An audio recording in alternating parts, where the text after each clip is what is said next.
It's weird and wild. Let's see what's coming down the wire in the News Bender with pedestrian news fella, strip mall Steve Shackelford. How's it going, guys? We got a lot of Hey. news here. Hi, Steve. I see Ben. Is it just Ben? I see Ben too. There Ben's we looking go. great. Oh wow, look at Oh, him. look at that. Look Look at at him. him. That's All outstanding. official. All right. I just realized I haven't seen Shackelford in person in a long time. Your hair is banging, son. It's getting there. That's right. I don't know if I can share the screen. I've got some funny photos, but it's no big deal if I can't. It's all good. Okay. Either way. All right.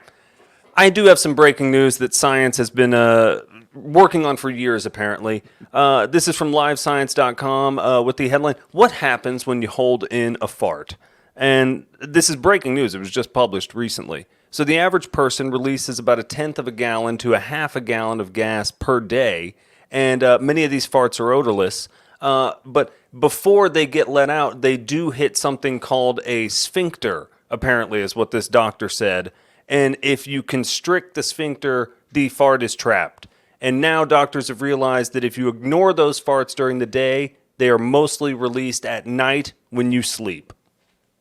Okay, so I want to make sure I have a good understanding of this. They're not saying that holding the fart is bad for you, although I can tell you right now, if I were to hold a fart, my scars would burst open. But it stores it in the sphincter tank, and then it unleashes it on your wife while you're sleeping. That's correct. I will say that I did not give that caveat that it says you can injure yourself by trying to never pass gas. So they would encourage you to let it go when you can. But if you don't, it's going to come out, like you said, either out of the sphincter tank at night or into a physical tank like your toilet when you're just using the bathroom normally. Okay, that's interesting because isn't the sphincter tank, which is a great name for a radio segment, I think, or Yeah, a show, I agree. Saturday Sphincter Tank. Yeah. But it sounds like what is the place that's not heaven and not hell? Purgatory. Yeah. That's right. It's the purgatory of the poop dynamic. It's like you're not in the toilet, you're still close to being food, but you're in that middle ground in the sphincter tank. We need to go back to the other part of the story. So what'd you say? A half a tank of gas a day? Anywhere from 1/10 of a gallon to 1/2 gallon of gas a day. Yeah. So, but that's half a gallon of fume space. That's how it was reported. Can you liquidate the fumes so that you can measure the gallons? I don't know much about chemistry, but I'd imagine there's some kind of conversion method where you could turn it into a liquid. Can gas go back into a liquid if it gets cold enough? Isn't that called a shart, man? Yes, it is a shart. Your farts are tricking you. Man, my stomach hurts. Okay, so have you guys? Okay, I've been with my wife now for over 30 years, and I have never witnessed her rip one, except in her sleep. Really? And she denies it, but every once in a while, and of course, I have to wake her up and yell at her. I have to wake her up and go, "Damn it! Hey!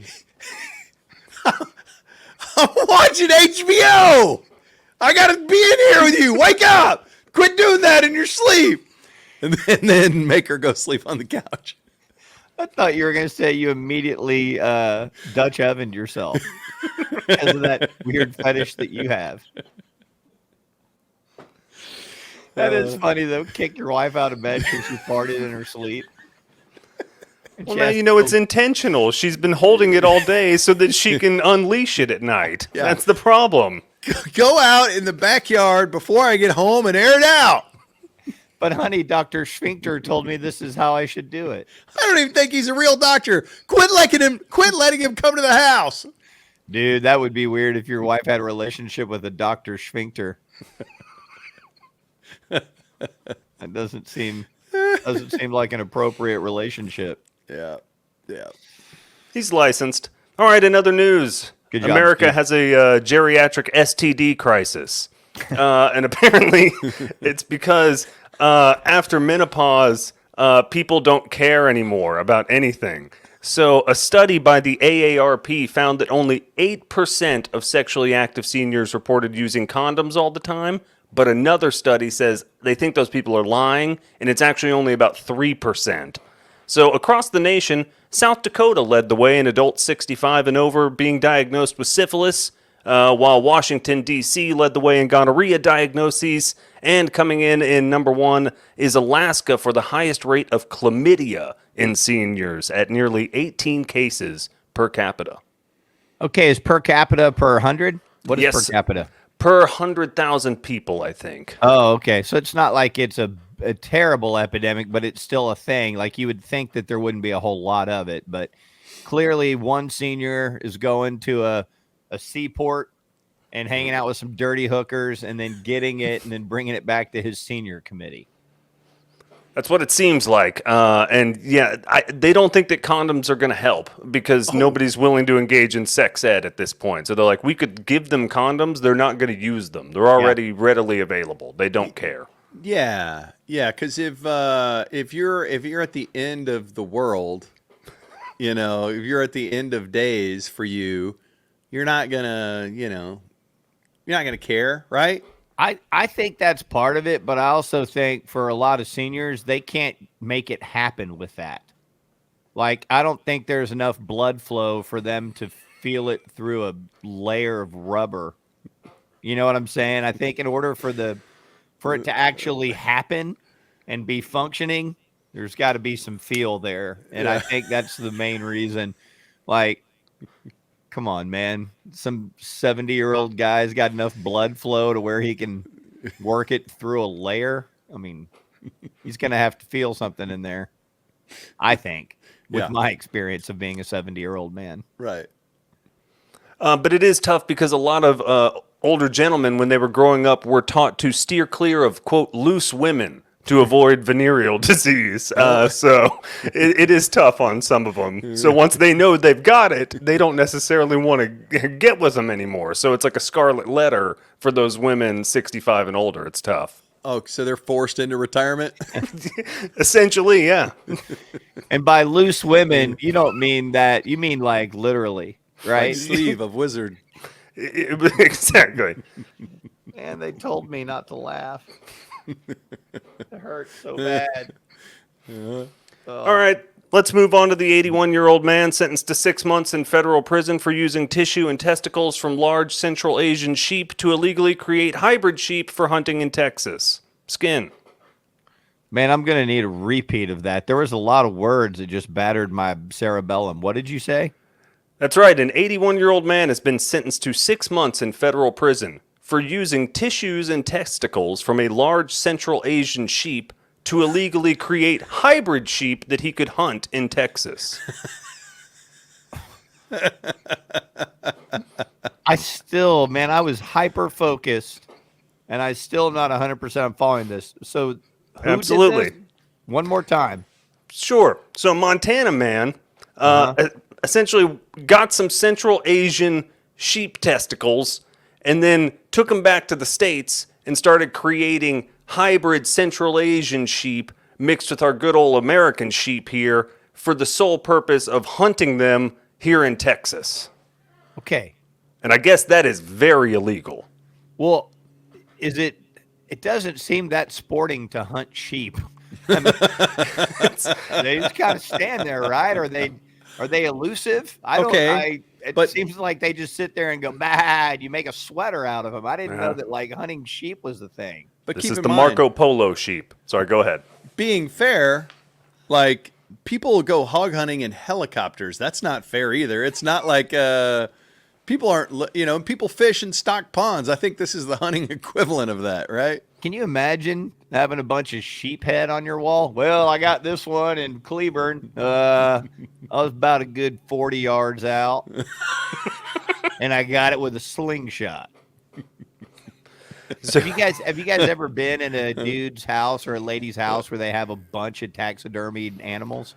I have, but I've never gotten the tour where they recapped the stories.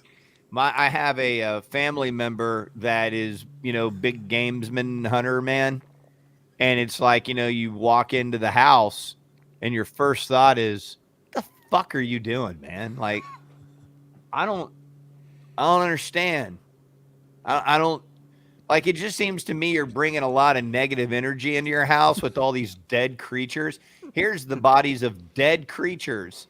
I don't know. It just seems to go against the laws of existence. It's kind of like sleeping in a cemetery. I don't know. It just seems kind of weird to me. Well, it's a trophy. It's if you're talking about trophy hunting, and you're savoring the memory of going to do that. It's just never been my thing, but I understand why people are into it. And I think of Brad Wesley, in Roadhouse, because he had that whole room that was dedicated to all those things. And I think that giant polar bear killed a fat guy.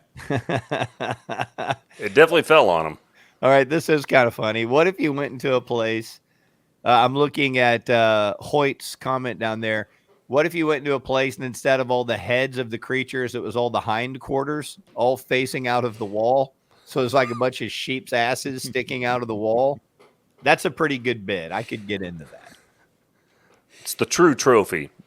The judge in this case did struggle to come up with a sentencing because this man had no criminal record, but they do want to deter anyone else from trying to, quote, change the genetic makeup of the creatures of Earth.